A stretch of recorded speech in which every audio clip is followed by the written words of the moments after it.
Time-appropriate greetings, everyone, and welcome back. Excel is a software used to store, display, and analyze data, and it's going to be used extensively throughout this course. Specific skills for each module will be introduced as needed, but this lesson provides some basics that will apply to all modules and to applications in the workplace. Opening a new file in Excel, we are presented with the main workspace. Here we have opened a typical Excel file, or a workbook, which consists of worksheets or spreadsheets which are tabbed along the bottom of the screen. At the top of the Excel workspace we find the ribbon, which contains many useful commands and tools. The commands and tools are categorized into what are called tabs. We'll explain what each tool does as we need them in the future video lessons. Each worksheet consists of small rectangular cells which can each contain data of many types. For example, they can contain general numbers, like this employee ID. They can contain text, like these names and column labels. They can contain dates, monetary values, or percentages. The type of a selected cell is shown and can be changed in the Home tab of the ribbon in this drop-down menu. Naturally, you wonder, how do we get data into a cell? The first way is to type it directly into the cell.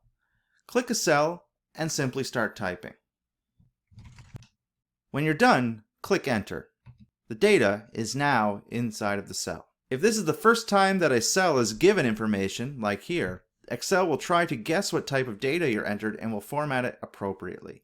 If we click another cell and enter some monetary data, Excel can sometimes correctly, intelligently decide that this should be formatted as currency data. To edit a cell without deleting the information inside, we can double-click the cell and then edit as appropriate.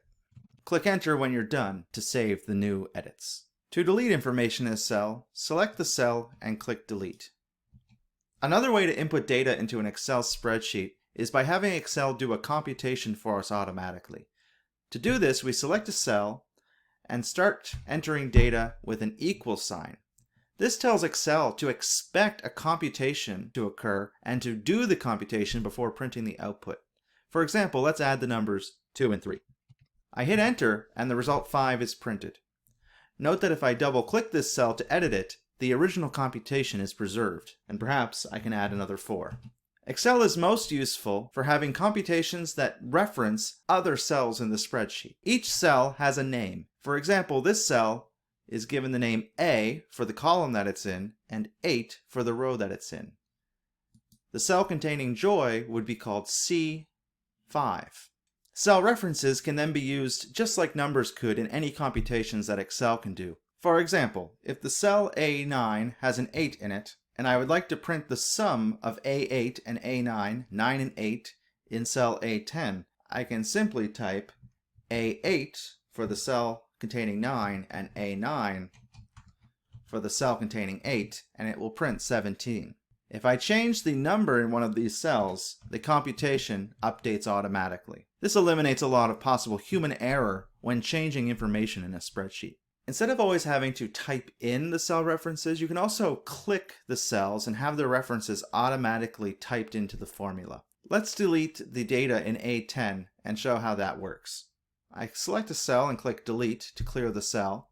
I hit equals to initiate compute mode, and now I simply click the other cell and it will automatically copy the reference. I click plus and click the other cell, I hit Enter, and the sum is computed. Aside from typing in data directly and using formulas to make automatic computations, Excel can also sometimes intelligently fill cells based on a pattern using the fill bar. For example, if the 3 cells here contain the numbers 1, 2, and 3, and we select those 3 numbers and move our white cursor to this green square corner, it becomes a black crosshair. If you click there and drag, you'll see the number 4, the number 5, the number 6. When you let go, those numbers will be automatically printed in that row. This works for patterns that aren't going up by 1s. Let's go up by 2s. Let's select these first 3 and fill a couple cells. The pattern continues to go up by 2s. This can also work for some text-based patterns.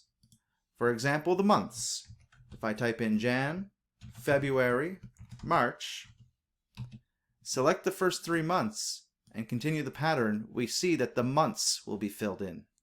This can also work for quarters. Quarter 1, quarter 2, quarter 3. Fill this. It will fill this to quarter 4, and then it will start over at quarter 1 again, and repeat the pattern. Sometimes it takes some experimentation to see how many things you need before Excel will recognize a pattern. If it doesn't catch, just delete it and add more of the terms you need. The information and techniques I've explored in this video are a wonderful base for the techniques you're going to learn in the upcoming course and are widely applicable in many spreadsheet applications.